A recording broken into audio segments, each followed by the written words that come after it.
사람 같으면 뭐 떨어질 수 있지 이렇게 생각하시겠지만 뉴턴은 되게 궁금했어요. 어떤 게 궁금했냐? 왜 사과가 위로 올라가지 않을까? 왜 사과가 옆으로 가지 않을까? 왜 사과가 수직으로 떨어질까? 굉장히 궁금했습니다. 궁금하신가요? 그런 궁금증이 이렇게 확장이 되다가 보니까 나온 게 바로 만유인력의 법칙입니다. 아마 여기 계신 분들도 사과가 이렇게 나무에 떨어지는 이런 얘기는 들어보신 적이 있으실 거예요. 그렇죠? 어느 날 이 만유인력의 법칙을 발견한 뉴턴의 집에 친구들이 찾아옵니다. 뉴턴의 친구들도 과학자인데 이 뉴턴의 집에 무엇이 있었냐면은 이 앞에 보시는 대로 정교한 태양계 모형이 있었어요. 뉴턴이 만유인력의 법칙을 발견한 후에 이 한 분에게 부탁을 해서 내가 발견한 이 만유인력의 법칙을 설명할 수 있는, 그것을 그려낼 수 있는 태양계 모형을 좀 만들어주세요 이렇게 부탁을 한 겁니다. 친구들이 어느 날 집에 왔는데 이 모형이 딱 있었던 거예요. 그래서 막 돌아가고 있습니다. 친구들이 질문을 합니다. 뉴턴, 우와, 이 태양계 모형 이거 어디서 났어? 이거 누가 만들었어? 질문을 합니다. 참으로 걸작이다, 정말 대단하다 했는데 이 질문에 뉴턴이 이렇게 대답을 합니다. 그거는 저절로 만들어진 거야. 친구들도 과학자고 뉴턴도 과학자인데 그 유명한 뉴턴이 이렇게 대답하는 것을 보면서 친구들이 굉장히 의아했어요. 그래서 친구들이 뉴턴에게 이렇게 얘기합니다. 뉴턴, 자네도 농담을 하나 빨리 알려주게. 우리도 이 태양계 모형이 너무 갖고 싶단 말일세. 어서 알려주게. 했더니 이 뉴턴이 다시 한번 친구들에게 이렇게 얘기를 하는 것입니다. 자네들은 이 작은 태양계 모형이 저절로 생겼다는 것을 믿지 않으면서 이보다 훨씬 더 큰 우주와 태양계가 저절로 생겼다는 것을 쉽게 믿지 않는가? 나는 자네들의 믿음이 잘못되었다는 것을 알려주고자 그렇게 대답을 한 것이다. 혹시 이 자리에 하나님이 없다, 하나님이 계신 것을 모른다, 나는 지금까지 하나님이 없다고 생각했다는 분 혹시 계십니까? 혹시 계십니까? 손을 드신 분은 한 분도 없어요. 만약에 지금 이 순간 이 자리에 그런 믿음을 갖고 계신 분이 있다면 오늘 말씀을 잘 들어보시기 바랍니다. 찬양을 들으면서 생각한 게 있는데, 이 모임에 오는 거, 이 자리에 참석하는 거, 여기 계신 분들은 뭐 누군가의 손에 끌려서 왔다 이렇게 생각하실 수 있지만 하나님의 입장에서는 그렇지 않습니다. 여기에 오신 것은 하나님의 초대가 있었던 거예요. 여기서 복음의 말씀을 듣는 것은 하나님의 놀라운 계획의 일부인 것입니다. 앞에 있는 전도자가 무언가 우연의 일치를 얘기하기 위해서, 이 모임의 특별성을 얘기하기 위해서 여러분들에게 이런 말을 전한다고 생각하지 마세요. 여러분은 알 수도 없는 손이 여러분들 이 자리를 이끌고 여기서 말씀을 듣게 하십니다. 오늘 말씀을 듣고 오늘 말씀이 이해가 되고 오늘 말씀이 옳다고 느껴지면 다음 말씀을 들으셔야 되고, 오늘 이 순간 회개가 필요하고 오늘 이 순간 내가 하나님을 주인으로 모시는 것이 필요하다면 오늘 그렇게 하셔야 되는 겁니다. 두 번의 기회, 세 번의 기회가 있다고 믿는 여러분들 마음 가운데 제가 다음 주에 반드시 일어난 일을 말씀드리겠습니다. 다음 주에 저를 만날 수 없어요.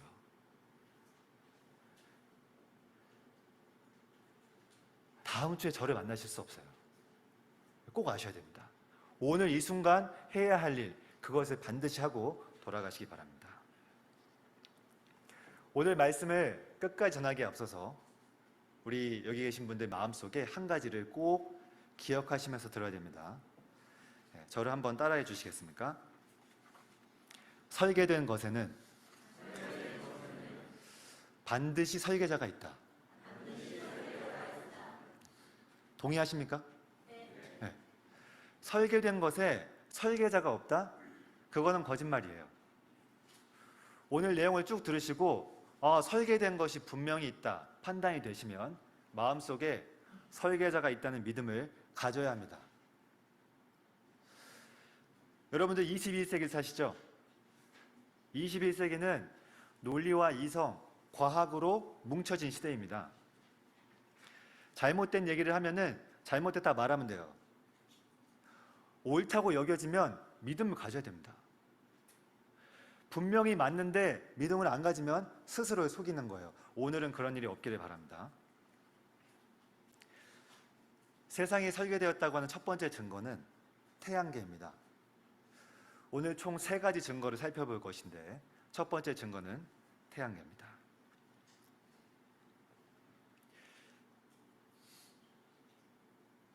1부터 6까지 주사위가 있어요. 이렇게 새겨진 주사위가. 이걸 한번 탁 던집니다. 주사위 던져보셨죠? 잊으셨네요. 제 부탁을. 네. 주사위 던져보셨죠? 네. 주사위 탁 던졌는데 1이 나왔어요. 별로 놀랍지 않죠? 두 번째 딱 던졌는데 뭐가 나왔을까요? 1이 나왔습니다. 이야, 오늘 복권을 사야 되죠. 1이 2번 나왔으니까. 친구와 내기를 합니다. 3번 던졌는데 1이 나올까? 1이 나오면 난 로또를 사겠어. 던졌는데 뭐가 나왔을까요? 1이 나온 거예요. 이야, 이런 일이. 그래서 너무 놀라워서 계속 던집니다. 10번을 던졌는데 10번이 1이 나왔어요. 모두. 그때부터 마음속에 어떤 마음이 드시죠? 이거 뭔가 잘못됐다. 오늘 뭔가 잘못됐다. 이건 빨리 복권을 사러 가야 되는데 계속 궁금해서 던져보는데 99번을 던졌는데 모두 1이 나온 거예요. 그러면 그때는 저희가 상식적으로 어떤 생각을 가져야 되죠? 제가 상식에 호소하는 겁니다. 99번을 던졌는데 1이 나왔어요. 그럼 어떠한 생각을 가지셔야 되죠? 이 주사위는 무조건 1이 나오도록 설계된 거라고 마음을 가지셔야죠. 저랑 내기를 하시는 거예요. 100번째 던질 건데 이제 저는 6이 나온다에 1억을 걸 거고 여기 계신 분들은 어디 나온다에 1억을 거실까요? 이거 바보가 아니잖아요. 무언가 반복적으로 계속해서 나오는 일이 있으면 그거는 분명히 설계된 겁니다. 이 지구에 이런 일이 너무나 많은데 그중에 오늘 제가 가져온 것은 지구의 자전입니다.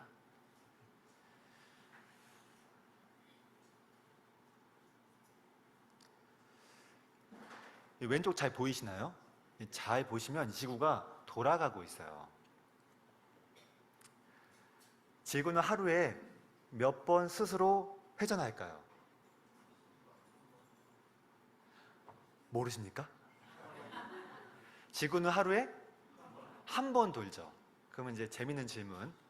어제는 몇 번 돌았을까요? 그러면은 100년 전에는 몇 번 돌았을까요?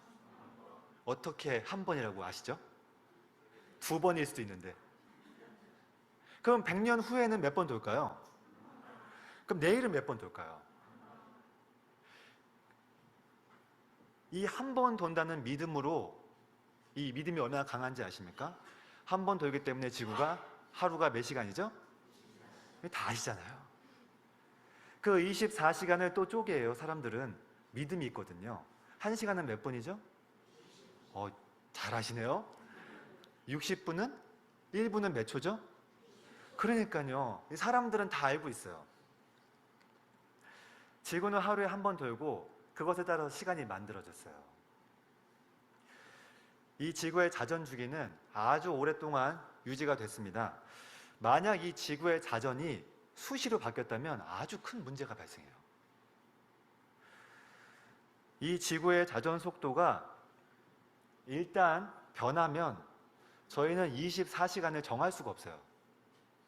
불규칙한 생활로 하루를 계획할 수가 없습니다.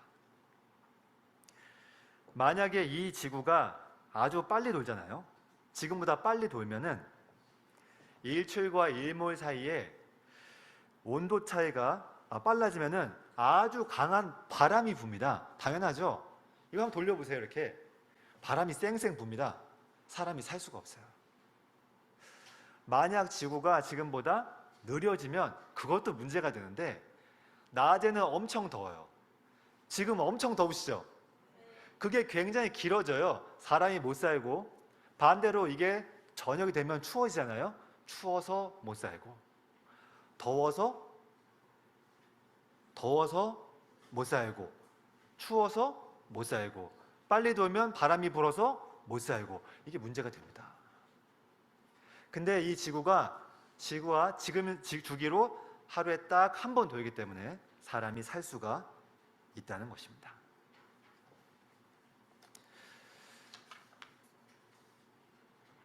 지구는 이 생명을 품기 위한 아주 완벽한 자리에 놓여 있어요. 지구의 자전을 기억하실 때 우리 성도님들, 여기 계신 분들 기억하셔야 될 게 있는데, 생명체가 살기에 딱 정확한 위치에 지구가 있다는 것입니다. 지구가 생명체가 살기에 딱 정확한 위치에 있다는 것을 도와주는 여러 가지가 더 있는데, 첫 번째, 태양과 지구는 적당한 거리에 딱 유지하고 계속 이렇게 지구가 태양 주위를 돌아가고 있습니다. 지구가 태양 주위를 같은 거리를 가지고 유지하고 계속 돌아가고 있어요. 태양계에는 지구 말고도 다른 행성들이 있거든요. 그 행성들은 같은 거리를 유지하고 돌고 있지를 않아요. 타원으로 돌고 있어요. 그래서 가까워졌다 멀어졌다 합니다. 근데 오직 무엇만? 지구만 같은 거리를 유지하고 계속 돌고 있어요. 그래서 지구가, 사람이, 생명체가 살 수 있습니다. 알고 계셨나요? 몰랐죠? 제가 오늘 알려드리는 겁니다. 근데 이거를 마음에 꼭 기억하세요. 네. 이게 계속 바뀌었으면은 이 지구에 생명체가 살 수 없다는 것입니다. 두 번째, 지구가 이렇게 서 있지 않고 이렇게 돼 있죠? 알고 계시죠? 이렇게 돼 있는데, 이렇게 돼 있기 때문에 생명체가 살 수 있습니다. 이렇게 기울기가 있는 이유는 달 때문인데, 모든 걸 우연으로 설명하지 마시고 이렇게 기울어져야만 태양으로부터 적정한 에너지와 빛을 받아서 생명체가 살아갈 수가 있어요. 꼿꼿이 서 있으면 저희 이 지구상에, 또 한국 땅에 생명체가 살 수가 없어요. 이렇게 있고 돌아가기 때문에 살아갈 수가 있습니다. 세 번째,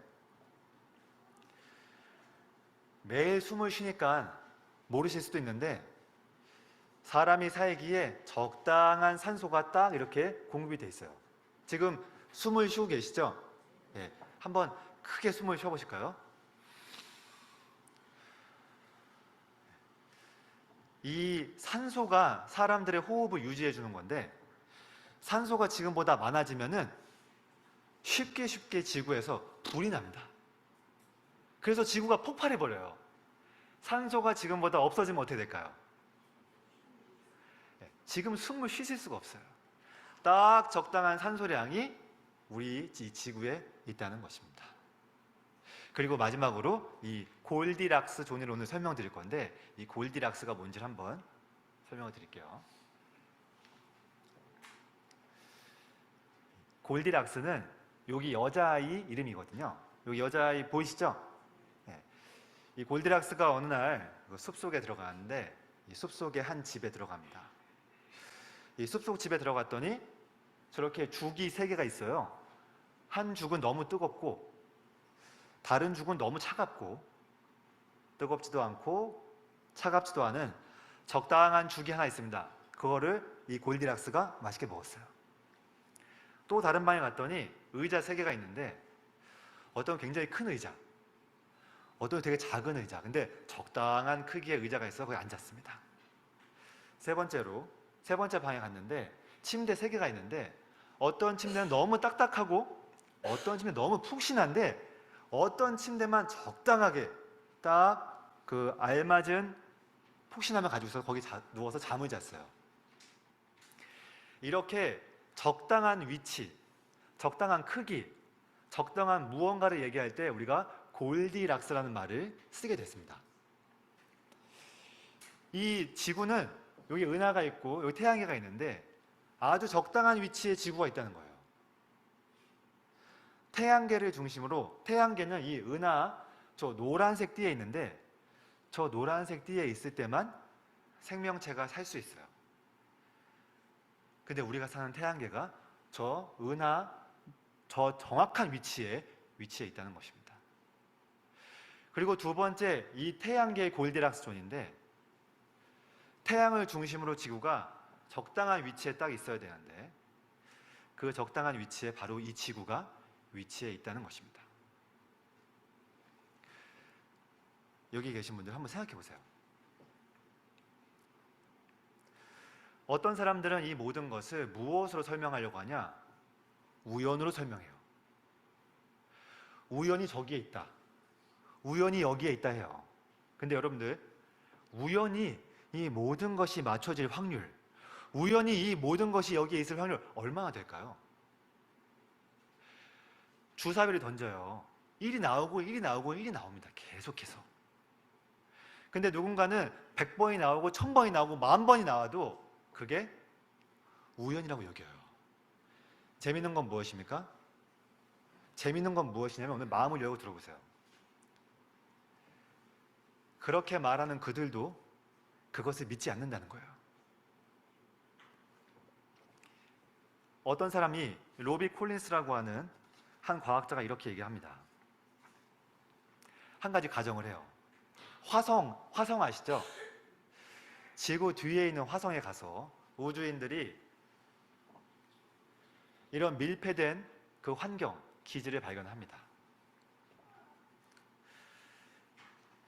그 기지는 이렇게 유리돔으로 쌓여 있고 이 안에 온도, 습도, 산소 이런 농도가 생명체가 살기에 아주 완벽한 수치로 되어 있어요. 그럼 여기 계신 분들은 이 기지를 보고 어떤 생각을 가지실까요? 누군가 만들었다.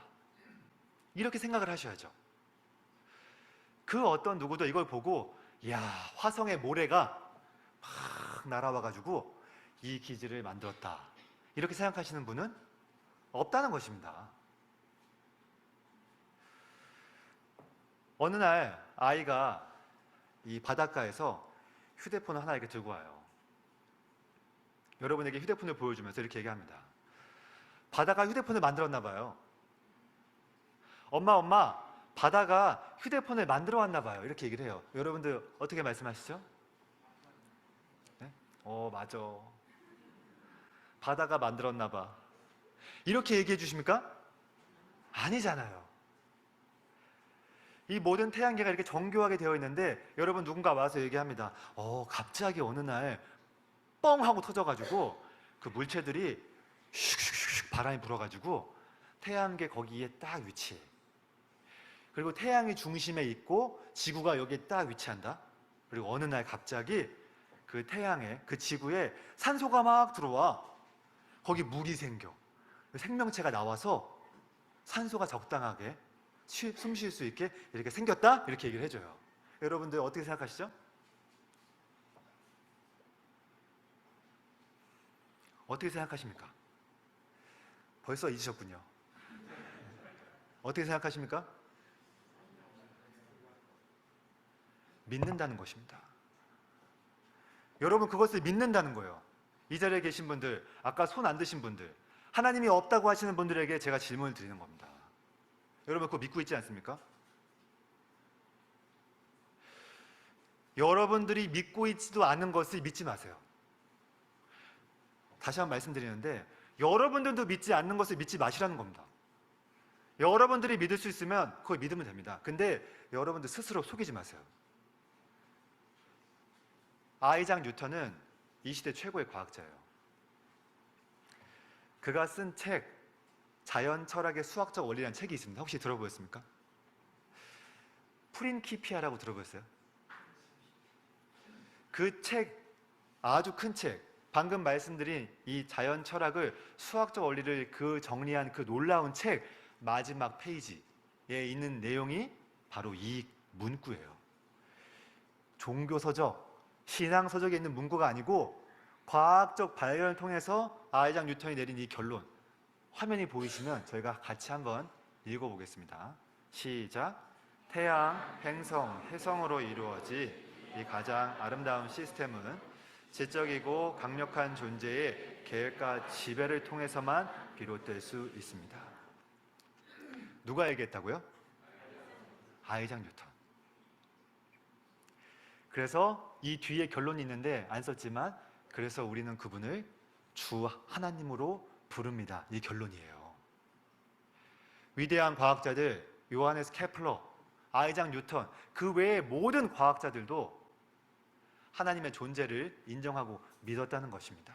여러분, 과학이 하나님의 존재를 부정한다 생각하세요? 혹시? 여러분, 그렇지 않습니다. 우리가 발견하는 모든 세계, 이 세상에 있는 모든 만물은 하나님 계신 것을 분명하게 증거하고 있어요. 여러분, 이것을 꼭 기억하시기 바랍니다. 두 번째 증거는 DNA입니다. DNA가 무엇인지 아십니까? DNA는 이 세포의 이게 우리 몸이 다 세포인데, 이 세포의 주요 구성 요소 단백질을 만드는 이 방법에 대한 지침을 제공해요. 조금 어려우실 수 있지만 한번 잘 들어보십시오. 이 단백질을 구성하기 위해서 4가지 화학 물질이 필요해요. 아데닌, 시토신, 티민, 구안인인데 어렵게 생각하지 마시고 A, C, T, G 이렇게 생각하시면 됩니다. 저를 한번 따라해 주세요. A, C, T, G. 가나다라 아시죠? 네, 가나다라 같이 이렇게 문장이 배열이 되어 있습니다. 이 ACTG가 어떻게 배열되느냐에 따라서 신체가 만들어지는 거예요. 이게 ACTG, TTGG 하면은 머리카락, CATG, AAA 하면 눈, 이렇게 만들어지는 겁니다. 아주 쉬운 예를 들어드리기 위해서 가져왔습니다. 이 왼쪽이 기역, 니은, 디귿, 리을, 아야, 어여가 이렇게 막 산재되어 있죠. 이렇게 분산되어 있죠. 무슨 말인지 모르시죠? 이게 ACTG가 이렇게 분산되어 있고, 요게 그 대신 갑자기 필요한 단어가 이렇게 조합이 돼서 미음이랑 어가 합쳐서 뭐, 리을이랑 이가 합쳐서 리, 키읔이랑 아가 합쳐서 카라고 말씀해 주셔야 되는데, 그 다음에 리을, 아, 기역이 합쳐서 랑 돼서 머리카락 아시죠? 이해가 되셨죠? 이렇게 되는 게 바로 이 DNA의 역할이라는 것입니다. 한 철학자는, 그리고 논리자, 과학자는 ACT가 이렇게 있으면은 아무도 모른다는 거예요. 근데 그게 일련의 규칙과 문장을 만들어서 머리카락을 만들어 이런 의미 있는 문장을 써내려갈 수 있다는 것은 그것을 설계한 사람이 있다는 겁니다. 여러분, 그렇게 생각하지 않습니까? 잘 생각해 보세요. 여기 피부가 손상이 되면 여기 피부가 재생이 되죠? 이 피부가 손상이 됐을 때 여기서 머리카락이 나오나요? 여기서 이게 한번 재밌는 시간인데, 여기 세포가 여기서 상처가 났는데 그래서 머리카락이 나와요. 이렇게. 그럼 여러분들 어떤 생각 가지시죠? 아, 뭔가 잘못됐다 생각하시죠? 여기 치아가 빠졌으니까 여기 치아에서 뭐가 나와야 되죠? 치아가 나와야 되죠? 머리카락이 나오면 안 됩니다. 여기서 근데 막 머리카락이 나와요. 이렇게 여기서 치아에서. 희한하죠? 발톱이 빠졌으면 뭐가 나와야 되죠? 발톱이 나와야 되는데 머리카락이 막 나오는 거예요. 발톱. 이상하시죠? 신체는 이 발톱이 빠지잖아요. 거기서는 발톱을 만들어 ACTG의 배열로 만든다는 겁니다.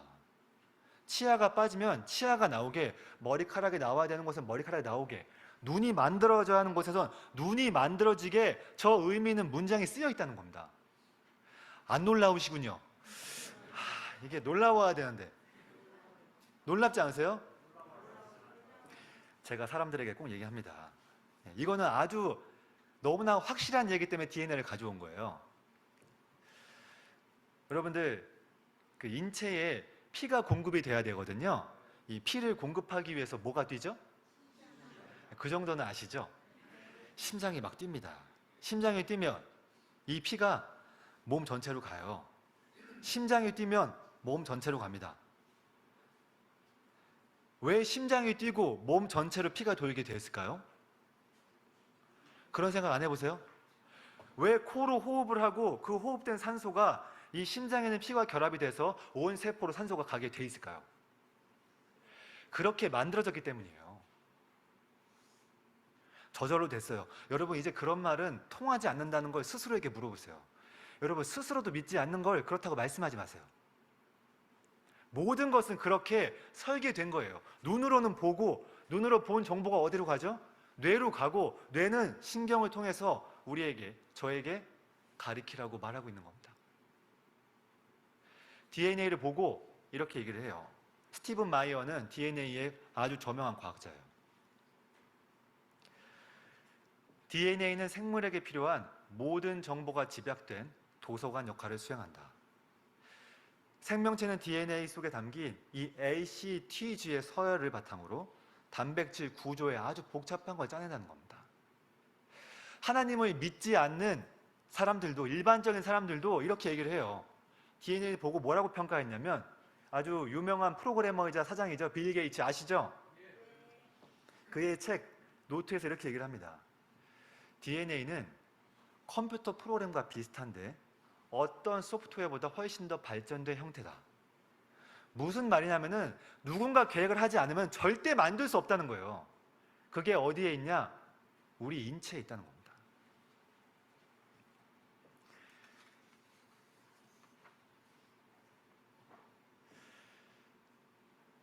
태양계, 인체.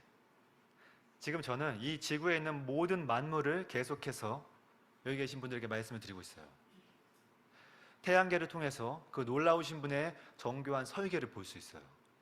DNA를 통해서 이 생명체 또한 설계자의 산물이라는 것을 우리가 알 수 있습니다. 여러분, 동의하십니까? 제가 왜 동의하냐고 여쭤보냐면 계속 여러분들의 생각을 제가 끌어내는 겁니다. 여러분들, 맞습니까? 아니라고 생각하시면 제가 나갈 때 저를 붙잡고 물어보셔야 돼요. 왜냐? 전 다음 주에 없을 거니까요. 오늘의 기회를 놓치시면 안 돼요. 여러분, 이 기회를 절대로 놓치시면 안 되는 게, 제가 아까 찬양을 들으면서 저도 감동을 많이 받았어요. 우리는 복음 집회가 언제나 있을 거라고 여기지만 여러분, 그렇지 않습니다. 있는 기회를 꼭 잘 들으셔야 돼요. 오늘 이 나가는 순간까지 우리 마음속에 반드시 알아야 할 진리, 반드시 알아야 할 믿음, 그게 있어야 한다면 오늘 그걸 가지셔야 돼요.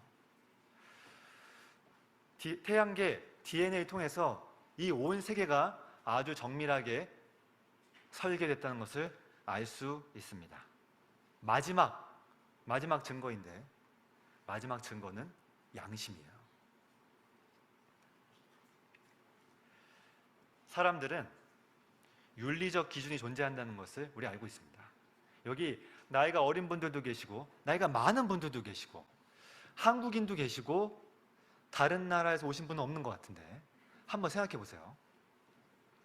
사람이 살인을 하면 됩니까? 안 됩니까? 왜 안 됩니까?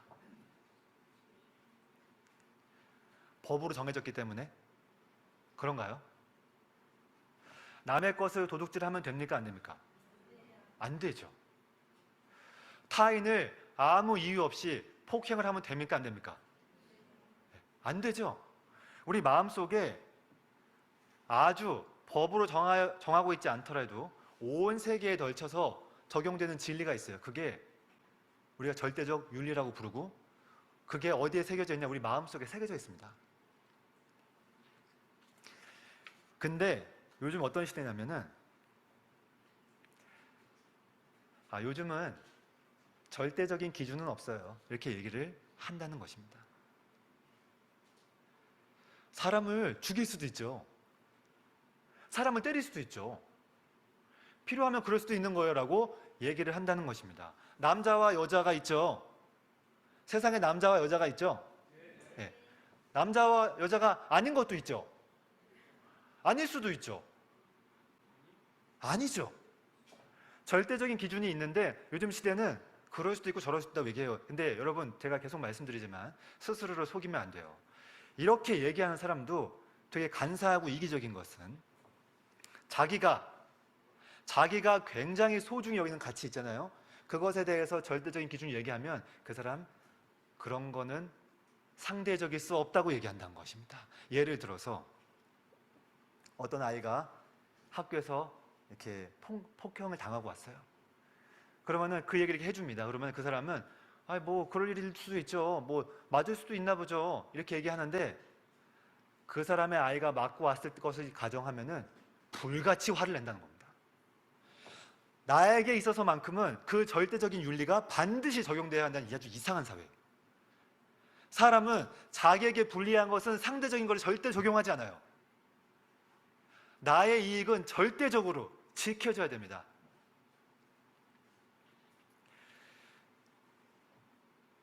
하나의 일화를 설명을 드리려고 합니다. 2차 세계대전 직후에 이 독일의 뉘른베르크에서 나치 핵심 인사 24명에 대한 재판이 열렸어요. 나치들은 정말로 무자비하게 많은 사람들을 죽였습니다. 전쟁 범죄자들이에요. 이들 반드시 심판해야 됩니다. 근데 이 나치의 변호인단이 있었는데 그 변호인단들이 이들에 대해서 뭐라고 얘기하냐면 이렇게 얘기를 하는 거예요. 우리는요, 당시 독일 법 체계 안에서 국가의 명령을 충실하게 이행했을 뿐입니다. 독일이 원하는 대로 그 법 안에서 최선을 다했을 뿐이라는 거예요. 그 생각을 듣고 이 법정이 굉장히 어려워졌어요. 왜냐하면 한편으로는 그 생각이 맞는 것 같거든요. 우린 그 나라의 시민이었고 그래서 그 나라의 법을 지킬 수밖에 없었다. 어쩔 수 없었다 얘기합니다. 그때 로버트 잭슨 미 대법원장이 곰곰이 생각을 해요.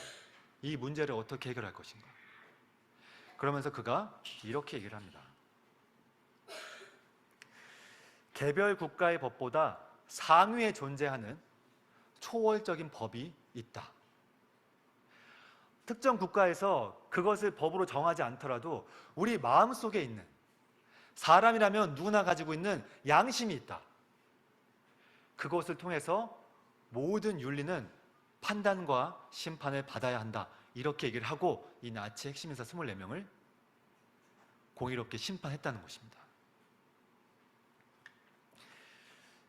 윤리적인 절대 기준이 존재한다는 것은, 우리 마음에 양심이 있다는 것은 누군가 우리 마음에 어떤 의무를 지어줬다는 거예요. 자, 한번 생각해 보세요. 누군가를 살인을 하고 싶거나 누군가를 때리고 난 다음에 여기 계신 분들 마음 가운데 어떤 마음이 들죠? 두려운 마음이 듭니다. 안 드세요? 여러분들이 그 죄를 지었을 때 생각해 보세요. 나이가 어리신 분들은 아빠 엄마 몰래 내 방에서 은밀한 곳에서 그거 할 때 마음에 어떤 마음 들죠? 두려운 마음이 들어요. 아무도 모르는 죄를 나 혼자 했을 때 어떠한 마음이 들죠? 두려운 마음이 드는데 왜 두려운 마음이 들까요? 왜 두려운 마음이 드느냐? 누군가 그 마음속에 양심의 법에 의무를 부여했기 때문이에요. 너 그거를 그렇게 하지 말았어야 했다. 너 그렇게 하면 안 되는 거였다. 근데 너 그거 했지? 너는 내가 반드시 그 죄에 대해서 심판할 거야. 너는 그렇게 하지 않은 것에 대해서 책임을 져야 할 거야. 라는 양심의 법을 지어준 그분이 우리 마음 가운데 그걸 심었기 때문이에요.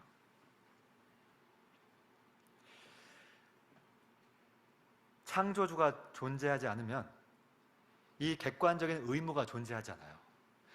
우리 마음에 양심이 있다는 것은 창조주가 그것을 우리 마음 가운데 부여했다는 겁니다.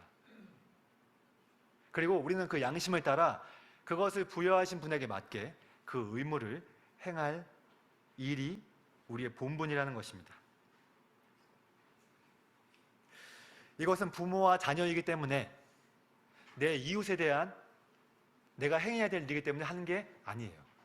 창조주께서 그 양심을 심은 그분께서 우리 마음에 지우신 의무입니다.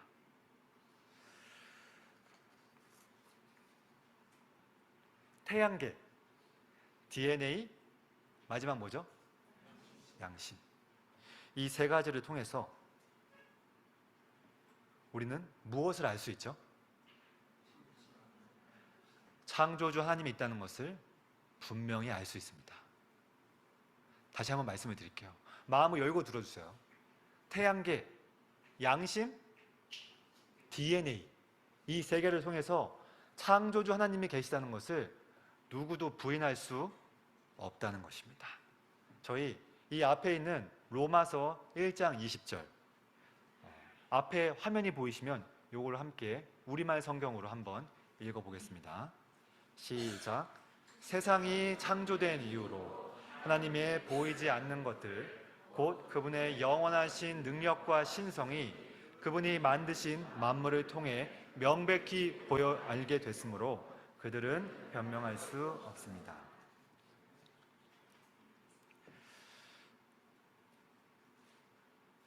이 자리에 처음 오신 분들 또는 오늘 말씀을 처음 들으신 분들 제 질문을 드리고 싶어요. 한번 생각해 보세요. 태양계, DNA, 양심에 대해서 오늘 들으셨어요.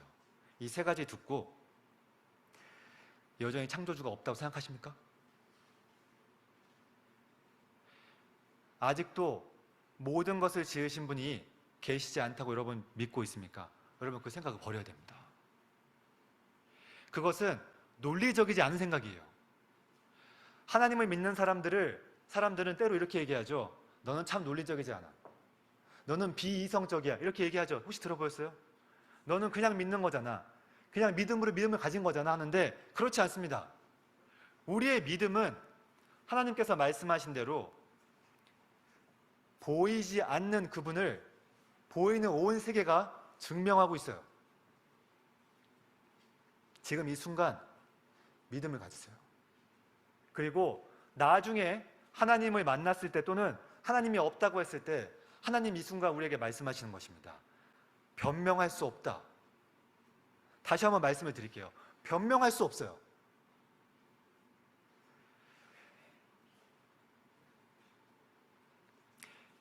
하나님께서 분명히 존재하시고 그분이 이 온 세계의 주인이시라면 여기 계신 모든 분들, 이 땅에 사는 모든 존재는 어떠한 마음을 가져야 하냐? 이 마음을 가져야 됩니다. 하나님께서 모든 것의 주인이심을 인정하고 그분께 감사를 드려야 합니다. 많은 사람들이 복음을 전하면 하나님이 계신 것 같아요. 하나님이 계신 것 같아요. 인정해요. 이렇게 얘기하고 그 시간을 마무리해요. 여러분 잘 생각해 보십시오. 하나님께서 계시다는 것은 그분이 온 세계의 주인이라는 것이에요. 하나님께서 주인이시면 그 주인에게 감사와 경배를 드리는 건 당연한 일이에요. 근데 사람들은 하나님이 계신 것을 인정하면서도 그분께 내 의지를, 그분이 내 주인인 것을 인정하려 하지 않습니다.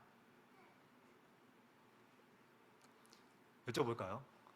여기 계신 모든 분들은 하나님께서 내 삶의 주인이심을 인정합니까?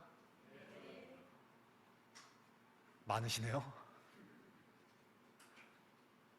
혹시 그분이 창조주이심에 불구하고 내 삶의 주인이라는 것을 인정하지 않습니까? 왜죠? 여러분 모르기 때문이에요. 여러분 지금 숨을 쉬고 있죠? 숨 쉬는지도 모르죠? 이 호흡이 닫힐 때, 나의 삶에 질병이 왔을 때, 내가 뭔가 어려움이 왔을 때, 봉착했을 때, 그때 내 생명이 너무나도 당연했던 그 생명이 위험을 느꼈을 때, 그때 비로소 알게 됩니다. 내 생명은 내 것이 아니에요. 생명의 주인 그분께 감사를 드려요. 이게 피조물의 본분입니다. 제가 이 질문을 정말 많은 사람들에게 드려요. 자, 앞에 있는 글자를 보시고 한번 생각해 보십시오. 여기 계신 모든 분들이 무엇이 되느냐? 창조주가 돼 보시는 거예요. 여러분들이 무엇이 된다고요? 창조주가 되시는 거예요. 제가 피조물이고 여러분 창조주입니다. 여러분 저를 위해서 모든 걸 만들어줬어요. 산소 만들어주고 물, 먹을 거 내가 심지도 않았어요. 먹을 거 있고 에너지가 옵니다. 어느 날 근데 제가 갑자기 여러분들이 와가지고 이렇게 얘기를 하는 거예요. 제가 좀 앞에 나오면 좋을 것 같은 게 이렇게 얘기를 할 것 같아서 말씀을 드리는 거예요. 다를 바가 없습니다. 창조주 앞에다가 가끔씩 이렇게 손가락질을 하면서 말씀을 드리는 거예요. 나는 당신이 필요 없어요. 나에게 산소를 주든 먹을 것을 주든 무엇을 주든 난 필요 없습니다. 나는 이제부터 지금 이 순간부터 내 마음대로 할 것이고 당신의 말은 듣지 않을 거예요. 이렇게 얘기를 하는 거예요. 그러니까 여러분들 어떤 마음이 드시죠? 지금 제 태도가 어땠습니까? 공손했어요? 다시 한번 할까요? 필요 없다니까요? 여러분들 날 위해 뭘 하든 필요 없어요. 나 필요 없다고 여러분들. 왜냐? 나는 내 방식대로 내 인생을 내가 살아갈 거니까. 여러분 필요 없습니다 이렇게 얘기했을 때 수많은 사람들이 뭐라고 하는지 아십니까? 많은 사람들이 이렇게 얘기했어요. 손가락으로 찍어 누르겠대요. 저를. 여러분들 마음속에 분노가 일어납니까? 여러분들 창조주의 권위를 여러분 느껴보시는 겁니까? 여러분들 만약에 창조주 계신 것을 알고도 여러분들 마음 가운데 하나님에 대한 주권을 인정하지 않고 있습니까? 여러분 똑같은 분노를 창조주가 느끼는 겁니다. 창조주 하나님께 감사를 드리는 건 당연한 거예요. 근데 이 사회가 무엇을 가리키고 있느냐? 아마 여러분들 많이 들어보셨을 텐데 너의 인생을 살으라고 말한다는 거예요. 너의 인생을 사는 게 바른 인생이라고 이 사회가 계속 얘기를 해요. 창조주에 대해서 권위가 있는 분야에 대해서 권위를 인정하는 것조차도 이 사회는 잘못된 거라고 얘기합니다.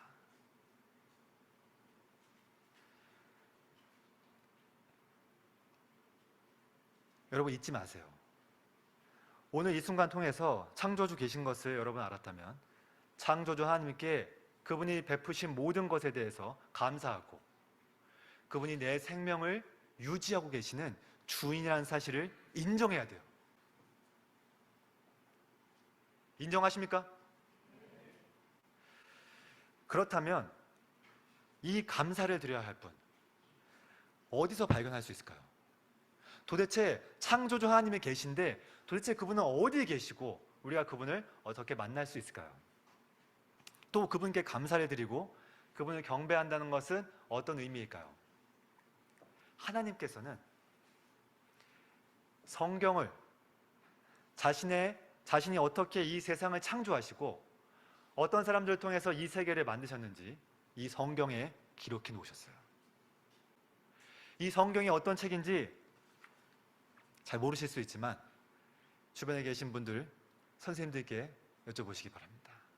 이 성경은 하나님께서 자신이 어떻게 세상을 창조하셨고 어떠한 일들을 역사 가운데 이루어 오셨는지를 기록한 책입니다.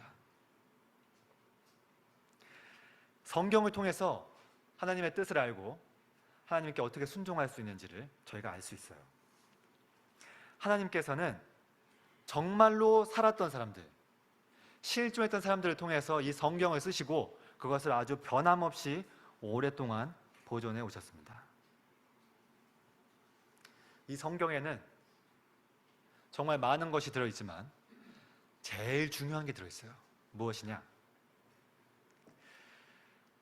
인간은 왜 태어났고 인간은 왜 죽음을 맞이하게 됐는지, 인간은 죽은 후에 무슨 일이 있는지, 인간이 살아가는 목적은 무엇인지, 그런 중요한 진리들이 이 성경책에 담겨 있습니다.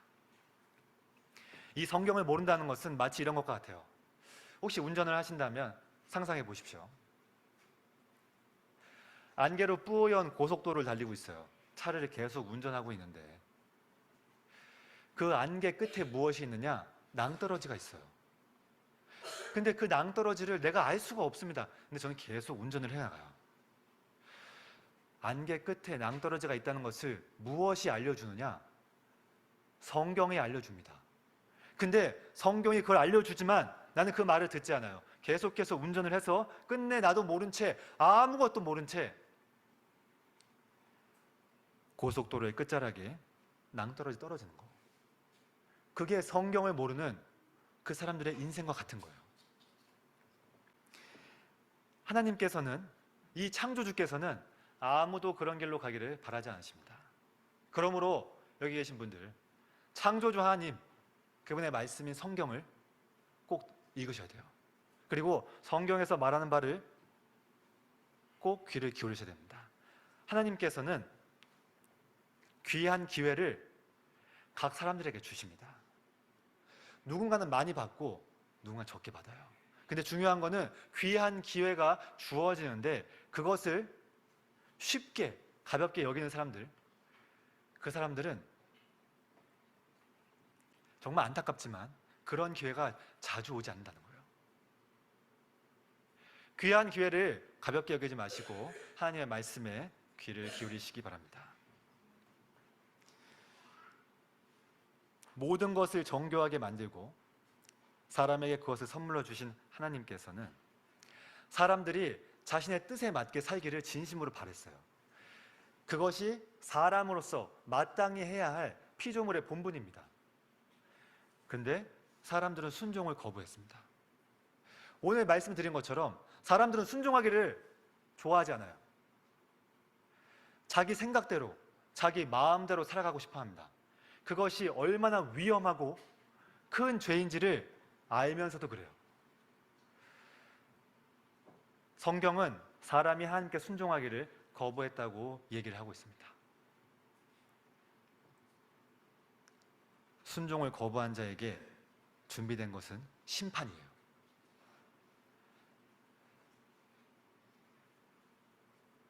이 말씀을 듣기 전에 저희 함께 찬양을 했습니다. 그 찬양의 가사에 귀를 기울이셨다면 예수님, 하나님, 또 하나님의 마음에 대해서 여러분 들으셨을 거예요.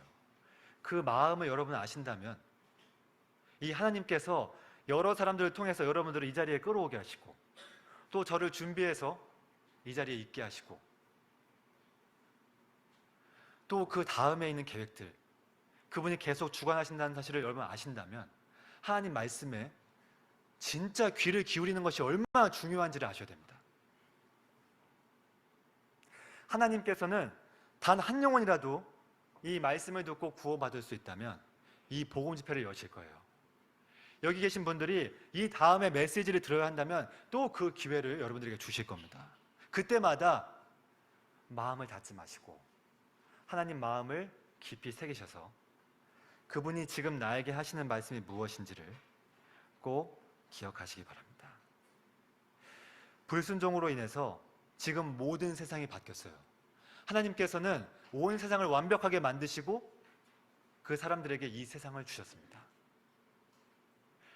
그러나 사람들이 몇 가지 일들을 통해서 자신의 욕심을 따라 그 순종하기를 거부하고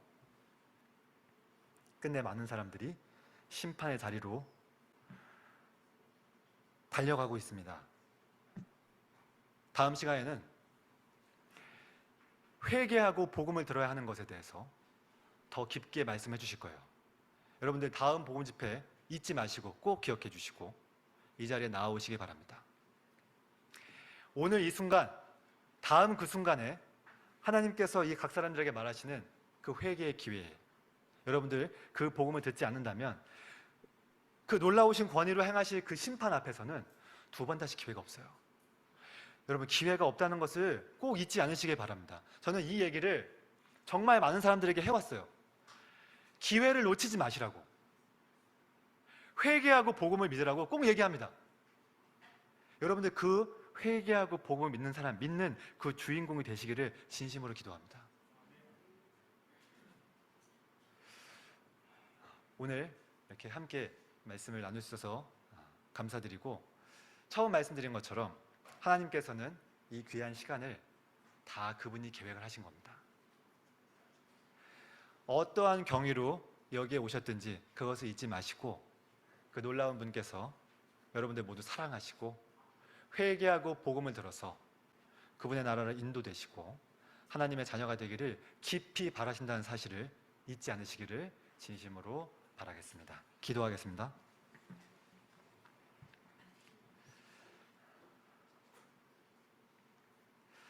전능하신 아버지 하나님, 감사를 드립니다.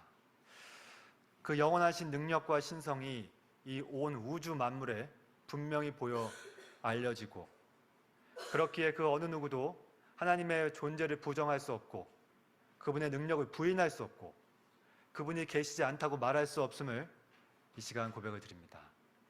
하나님, 오늘 우리가 태양계 또 DNA, 우리 인체와 우리 마음 가운데 심겨진 양심이라는 법을 통해서 하나님 계신 것을 살펴봤습니다.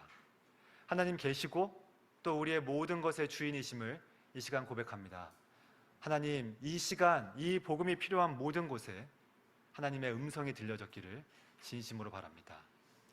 이 자리에 처음 오신 분, 하나님에 대한 믿음이 없던 분 주님 불쌍히 여겨주시고, 그들에게 주의 복음이 심기워져서 하나님을 믿는 믿음과 복음으로 나아가고 또 회개의 자리에 머물러 하나님을 찬양하고 또 하나님께서 준비하신 영생의 선물을 받는 귀한 기회가 있도록 주님께서 끝까지 함께하여 주시옵소서. 발걸음을 인도하신 모든 그 손길과 노력 가운데 주님 함께하여 주시옵고, 계속 들려지는 그 복음 가운데 주님의 은혜와 주님의 능력이 더욱 드러나기를 원합니다. 주 예수 그리스도의 이름으로 기도합니다.